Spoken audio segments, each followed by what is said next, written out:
Hai, Assalamualaikum dan salam sejahtera kepada semua pelajar tingkatan 3 Okey, jadi pada tahun ni, tahun 2021, saya Cikgu Ismadi ajar kelas korang Jadi kita masih lagi belajar dengan cara secara online. So apa nak buat? Kita harus teruskanlah sebab kata orang, life must move on. Jadi okey, pada hari ni, hari Isnin, pukul 9 sampai pukul 10, kita punya jadual adalah RBT ataupun ASK lah. Tapi korang ambil RBT. Jadi pada waktu ni masa saya lah untuk membuat PDPR secara online. Buku teks akan saya bagi dalam grup WhatsApp ni. Korang boleh tengok. Sementara dalam 2-3 hari lagi, tak lama lagi, korang akan ambil buku teks kalau tingkatan 3 pada hari Rabu kalau tak silap. Jadi kamu boleh datang ambil buku teks. Tapi parent saja yang boleh datang ataupun penjaga. Korang tak boleh datang sekolah. Okey, jadi kita balik pada kita punya subjek ni, reka bentuk dan teknologi tingkatan 3.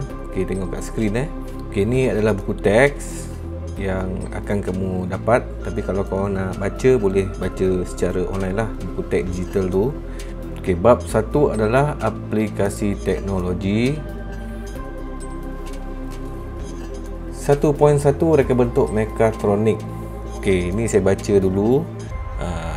Apa tu orang cakap, apa yang harus kamu tahu, apa yang kamu harus capai lah. Okey. 1.1.1 menyatakan maksud reka bentuk mekatronik. Okey, yang kedua 1.1.2 mengenal pasti elemen mekatronik. 1.1.3 menerangkan fungsi elemen mekatronik pada produk sedia ada. 1.14 menghasilkan gambar rajah blok ataupun blok diagram produk mekatronik sedia ada. 1.15 menghasilkan lakaran bahagian reka bentuk produk yang akan diubah sesuai berdasarkan gambar rajah blok yang terlibat. 1.16 membuat penambahbaikan kepada produk berdasarkan lakaran yang telah dibuat. 1.17 membuat penilaian kefungsian produk yang telah diubah sesuai. Okey, jadi kalau kamu lihat kat sini mekatronik. Okey, mekatronik, meka tu hasil daripada perkataan mechanical. Tronik ni hasil daripada perkataan elektronik, sorry. Okey, elektronik. Jadi dia gabung lah So mechanical dengan elektronik, dia bergabung, dia akan jadi satu benda ataupun paling mudah sekali, robot. Dia robot. Macam mana robot tu boleh bergerak? Dia, kalau contoh robot tu macam mana kita boleh dia boleh ambil barang kalau kita arahkan macam mana. Jadi itu berdasarkan mekatronik lah. Maksudnya ada elektronik. Dalam elektronik tu pula dia ada pengaturcaraan dia. Dia ada bahasa-bahasa dia lah. Kita ajar robot tu supaya boleh buat sesuatu kerja lah, contohnya Okey, jadi mungkin saya akan ajar untuk masa satu jam ni lah, yang 1.11 ni dan juga 1.12 ni lah, termasuklah 1.13. Tak apa, kita tengok macam mana. Okey, so sekarang jom kita pergi tengok slide Okey, tengok pada slide ni bab 1 aplikasi teknologi. 1.1 reka bentuk mekatronik. Okey, ini slide daripada Cikgu Oi Yuan Shen Jadi saya gunakan slide ni untuk pengajaran kepada korang lah, untuk ajar korang. Okey, 1.1 reka bentuk mekatronik. Bab-bab yang anda pernah belajar di tingkatan 2. Okey, ini adalah bab-bab yang saya pernah ajar lah masa tingkatan 2 tempoh hari. Okey, yang pertama tu 1.0 penyelesaian masalah secara inventif. Okey, ni tak ada kaitan sangat lah Okey, nampak dalam petak merah ni. So 2.2 reka bentuk mechanical. 2.3 reka bentuk elektrik. 2.4 reka bentuk elektronik. Dalam bab ni reka bentuk mekatronik, anda akan belajar tentang semua aplikasi mechanical, elektrik dan elektronik. That's why lah dia panggil mekatronik So mekatronik itu ada mechanical, electrical dan juga elektronik. Okay, next. 1.11 menyatakan maksud reka bentuk mekatronik. Apakah yang dimaksud dengan mekatronik?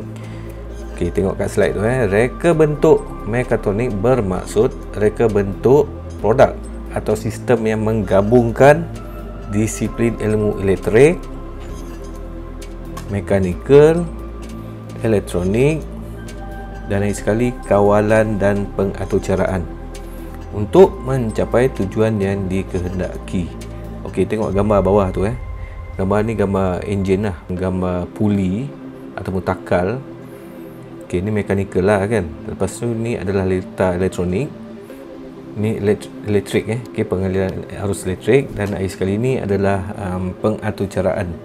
Jadi apa yang dimaksudkan reka bentuk mekatronik ni adalah dia bergabung, dia satu produk yang dihasilkan daripada gabungan mekanikal, elektrikal, elektronik dan kawalan dan pengaturcaraan lah untuk membuat sesuatu tugas atau kerja. Contoh macam robot robot, kalau kau orang perasan dekat kilang membuat kereta, nampak tak ada satu macam tangan robot tu, dia akan pasang tu, dia akan welding, benda tu gabungan mekatronik lah. Tu yang masuk paling mudah sekali dalam kehidupan seharian kita pun ada juga sebenarnya. Contoh macam mesin basuh tu, lagi apa benda yang boleh bergerak, kita tekan dia automatik jalan membuat kerja dia. Okay, tak apa, nanti kita tengok untuk apa dalam slide yang seterusnya ni. Jadi ini adalah maksud reka bentuk mekatronik harap korang faham. Okey, 1.11 menyatakan maksud reka bentuk mekatronik. Okey, masih dalam bab yang sama lagi lah. Okey, tengok. Perhatikan di sekeliling anda. Dapatkah anda mengenal pasti produk mekatronik yang biasa anda gunakan dalam kehidupan seharian? Okey, jadi bawah ni ada gambar mesin photostat, lift dan pagar automatik. Ni contoh-contoh ni lah yang melibatkan mekanikal, elektrik, elektronik dan pengaturcaraan. Sejarah perkembangan revolusi industri. Okey, ni sejarah dia Okey, revolusi industri ni masa-masa dulu lah. Dia ada revolusi industri 1.0, 2.0, 3.0 dan 4.0. Jadi dia dah bagikan pada 4 bahagian lah. Okey, kalau kita lihat pada revolusi industri 1.0 ni, dia melibatkan kejuruteraan mekanikal dan juga tenaga manusia. Dulu memanglah mana orang pandai elektrik, elektronik kan. So kebanyakan kerja ataupun peralatan lah digunakan kejuruteraan mekanikal dan juga tenaga manusia. Okey, lepas tu pada revolusi industri yang kedua pula, dia dah temui tenaga elektrik. Adalah pencipta dia yang menghasilkan tenaga elektrik tu, dan di situ pergi kepada revolusi industri 3.0. Dia akan gabungkan pada gabungan mekanikal, elektrik dan elektronik. So masa itulah adanya mekatronik.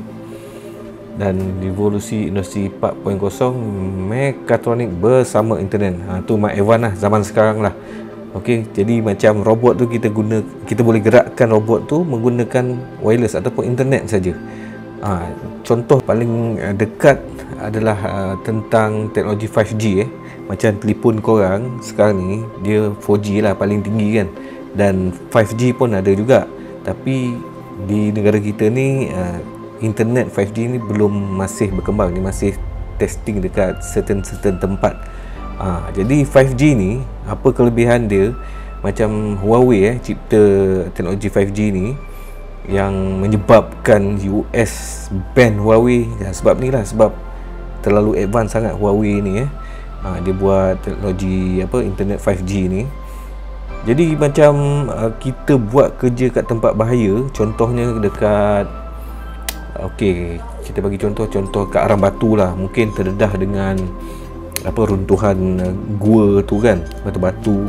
Jadi dia orang cipta satu mesin ataupun satu robot, manusia ataupun pekerja lah, ataupun driver lori ke, driver yang korek arang batu tu ke, dia tak pergi bawah gua tu dalam terowong tu. Dia duduk dalam bilik beraircon, just kawal pakai komputer saja. Dan kelebihan dia 5G ni, bila dia kawal tu dia tak ada lag. Kau orang ambil je batu ataupun korek je arang batu dalam gua tu, robot tu terus korek. Dia tak ada delay orang cakap. Macam kalau guna 3G ke 4G ke, mungkin ada delay sikit. Dia klik 5-6 saat ataupun 10 saat barulah kat sana bergerak bila kita klik lah. Kalau 5G, kita klik sana terus sepantas kilat terus sampai signal dan terus buat kerja. Itu kelebihan 5G ni. Okey. So revolusi 4.0 ni dia ada mekatronik bersama dengan internet. Tu yang maksud dia yang saya dah terangkan tadi lah. Alright. Okey, tengok revolusi industri 4.0 zaman sekarang lah membantu Malaysia dalam mempertingkatkan hasil pendapatan negara dari segi pengeluaran, menaikkan taraf modal insan, menaikkan pendapatan pekerja, meningkatkan produktiviti industri. Ini antara kelebihan lah revolusi industri 4.0 ni. Jadi kat sini ada 9 teras dalam revolusi industri. Jadi kamu boleh tengok dalam buku teks lah ada benda ni ada robot berautonomi, persepaduan sistem, internet benda, simulasi, pembuatan bahan tambah, komputeran awan, realiti terimbuh, data raya, keselamatan cyber. Okey, semua ni ada dalam buku, kamu boleh rujuk lah. Bacalah Okey, next 1.12 mengenal pasti elemen mekatronik. Okey, tengok. Mekatronik merupakan bidang ilmu yang menggabungkan semua elemen asas kejuruteraan, iaitu macam saya dah beritahu tadi, sistem elektrik, sistem mekanikal, sistem elektronik, sistem kawalan dan pengaturcaraan. Okey, ingat mekatronik ada 4. Yang elektrik, mekanikal, elektronik, kawalan dan semua ni kamu dah belajar tingkatan 2 kamu dah belajar dah. Jadi sinilah untuk pemahaman mekatronik gabungan 4 ni lah. Okey, seterusnya sistem elektrik. Okey, ni pun kamu dah belajar masa tingkatan 2. Mungkin kita boleh revise sikit lah.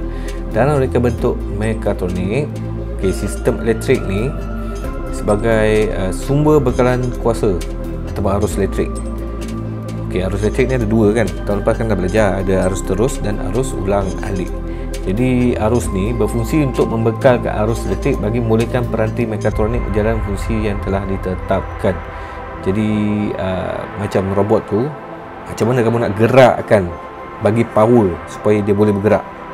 Kalau tak ada kuasa elektrik, macam mana robot tu nak bergerak kan? Jadi dia menggunakan contohnya bateri, motor arus terus ataupun motor arus ulang alik. Okey, tapi yang 3 ni amat penting lah bateri, motor arus terus dan motor arus ulang alik. Okey, seterusnya sistem mekanikal pula. Okey, bolehkah anda menyatakan 11 komponen mekanikal yang anda pernah belajar pada tingkatan 2? Jadi masa tingkatan 2 kamu dah belajar ada 11 komponen. Macam takal lah, gear, rantai, apa semua tu lah. Jadi kamu boleh revise balik. Kat sini ada gambar dia. Pautan, tuil ataupun tuas, puli ataupun takal, belting, tali sawat, semua ni lah. So itu adalah komponen mekanikal. B, sistem mekanikal. Okey, sistem mekanikal merupakan gabungan beberapa komponen mekanikal yang berfungsi sebagai penghantar untuk memindahkan satu sumber gerakan motor. Okey, contoh ada gambar bawah ni, gear dan juga rantai. Lepas tu pula ada gambar takal, tali sawat dan gear. Jadi rantai sambung dengan 2 gear, tali sawat sambung dengan 2 takal. Jadi fungsi gear dan rantai ataupun tali sawat ni dia nak menggerakkan lah. Contoh basikal kan, yang kamu telah belajar tempoh hari. Macam mana kau nak gerakkan basikal, kamu kena kayu, gunakan kaki.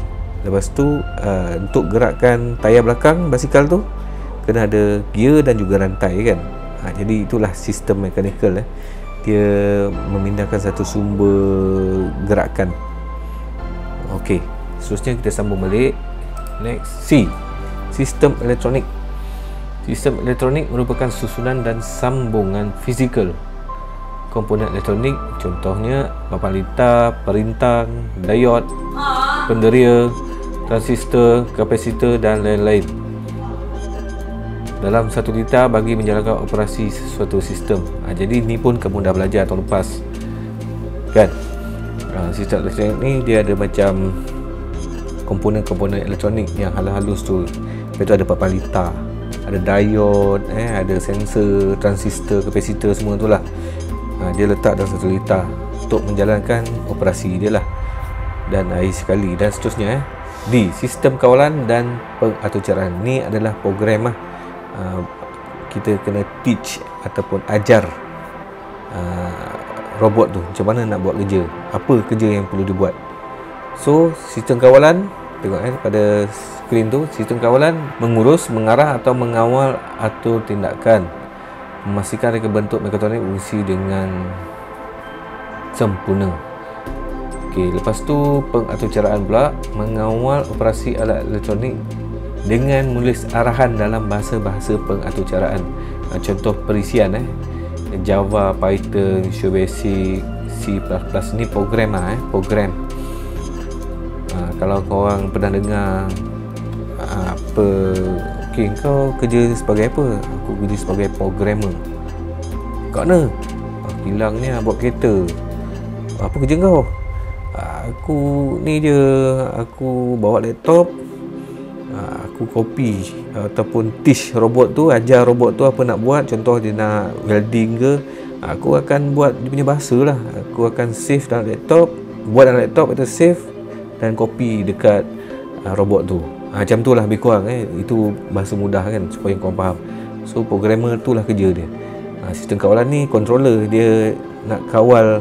Okey, robot tu nak welding, lepas dapat welding dia nak buat apa pula. Okey, masa apa kereta tu dah complete ataupun siap welding, robot tu kena buat apa? Dia kena alih kan. Dia tak boleh, nanti kan berlanggar pula dengan kereta yang nak hantar ke department yang lain.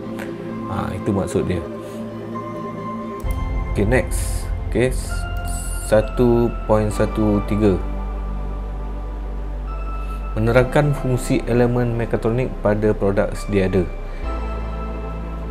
Kemudian 1.14 menghasilkan gambar rajah blok diagram produk mekatronik sedia ada. Jadi yang ni, fungsi elemen ni kamu dah belajar juga sebenarnya pada tingkatan 2. Yang gambar rajah blok ni pun sama juga, kamu dah belajar pada tingkatan 2. Cuma yang untuk tingkatan 3 ni dia gabungan. Okey, gabungan yang saya cakap tadi ada 4 tadi kan. Mechanical, elektrik, elektronik dan juga kontrol, kawalan dan pengaturcaraan. Okey, seterusnya jom kita ulang kaji sedikitlah tentang bab reka bentuk elektronik pada tingkatan 2 tempoh hari. Okey, menjelaskan bahagian-bahagian yang terdapat dalam mikro pengawal, microcontroller. Okey, ingat so ada 3 bahagian. Kamu tengok dekat skrin tu. Bahagian pertama input, bahagian kedua CPU, iaitu unit pemprosesan pusat, dan akhir sekali output. Tiga bahagian tu lah kamu kena ingat untuk elektronik ni. Jadi kita tengok seterusnya. Bahagian input adalah bahagian yang berfungsi menerima dan menghantar isyarat daripada peranti masukan ni masukkan input lah kepada bahagian pengawal untuk diproses. Okey, contoh switch. Ni semua ni kamu dah belajar tau. Kamu revise balik. Macam switch, kamu nak nyalakan lampu kan. Lampu tu mentol tu adalah output dia. Kamu tekan switch input, so lampu akan menyala output. Kalau litar mudah, dia tak ada microcontroller lah kat tengah-tengah tu kan. Kalau macam hari tu kita belajar tentang lampu klip-klip, macam mana dia boleh klip selang 1 saat, macam mana dia boleh klip selang 2 saat, macam mana dia boleh klip-klip selang 3 saat kan. Jadi lampu tu dia boleh klip-klip ikut masa tu, sebenarnya ada pengawal dia lah, controller dia. Okey, jadi sini kalau lihat switch adalah input, peranti input. Lepas tu ni apa? Penderia cahaya ataupun perintang peka cahaya LDR. Macam kita belajar hari tu, dalam keadaan gelap, sensor ni akan terima isyarat lah. Bila cahaya dah malap ataupun gelap, dia akan isyarat kepada controller. Controller pun akan beritahu ajar apa, lampu akan menyala. Macam tu lah bahasa mudah dia. Okey, seterusnya penderia jarak ataupun penderia inframerah. Contoh pada reverse camera kereta lah, ataupun bukan reverse camera, reverse sensor, sorry. So dalam jarak yang ditetapkan, dia akan menerima isyarat. Lepas tu hantar isyarat, arus mengalir, buzzer akan berbunyi. Buzzer tu yang siren tu lah, yang titik-titik tu. Buzzer tu adalah output penderia pergerakan. Jadi lampu ni dia bila tak ada orang lalu, dia malap lah. Bila ada orang lalu, lampu akan menyala. So ada sensor pergerakan akan baca isyarat tu. Dia menerima isyarat tu, lepas tu hantar isyarat, arus mengalir, kemudian lampu akan menyala lah. So lampu tu adalah dia punya output. Okey, B, bahagian proses, dan C, bahagian output. Okey, ni dalam slide ni dia sekalikan lah. Okey, bahagian proses, dia akan menerima isyarat daripada bahagian input dan proses isyarat mengikut pengaturcaraan yang telah ditetapkan. Okey, jadi bahagian proses ni dia terima isyarat, lepas tu dia proses isyarat tu. Okey, lepas tu isyarat tu dia akan keluarkan dia punya output. Dia akan hantar isyarat lagi apa nak kena buat. So benda yang arahan membuat tu adalah pengaturcaraan. Kemudian bahagian output. Okey, bahagian output menjalankan tindakan dan menghantar kepada peranti output. Contoh peranti output, lampu LED, pembas, motor atau arus terus, motor arus ulang-alik. Jadi ni semua kamu dah belajar lah, tekanan 2 itu kamu boleh revise balik lah. Jadi 3 bahagian tu penting dalam sistem elektronik. Yang pertama input, yang kedua CPU, pemprosesan pusat, dan yang ketiga output. Jadi saya rasa itu saja untuk kali ni. So untuk kelas yang akan datang, saya akan teruskan dengan gambar raja blok. Okey, so harap kamu fahamlah. Kadang-kadang biasa kita mengajar online ni, tahap pemahaman tu dia berbeza dengan bahasa muka. So kamu lepas ni bolehlah baca balik dalam buku teks digital tu. Kalau ada buku teks yang betul tu, bacalah dalam buku teks yang betul tu. Kamu fahamkan sedikit, sebab bab ni dia ada kaitan dengan bab tahun lepas punya, dalam topik kebentuk yang tingkatan 2 punya. So kamu harus dah faham lah sedikit. Cuma mekatronik ni dia gabung terus jadi satu produk. Tu belum lagi kamu kena buat projek robot itu, robot ini kan, lagi advance. So perlahan kamu fahamkan. Okay, untuk penilaian, untuk soalan lah, saya akan bagi jika topik ni dah habis lah, bab ni dah habis, saya akan bagi soalan tu pada waktu tu lah. Okay, mungkin dalam seminggu 2 lagi, tengok macam mana. Okay, jadi itu saja daripada saya. Semoga korang faham dan dapat tangkap lah. Kalau saya ada salah kata, tersasul bahasa apa semua tu, korang halalkan je lah, maafkan lah. Okay, itu saja. Sekian, terima kasih. Assalamualaikum.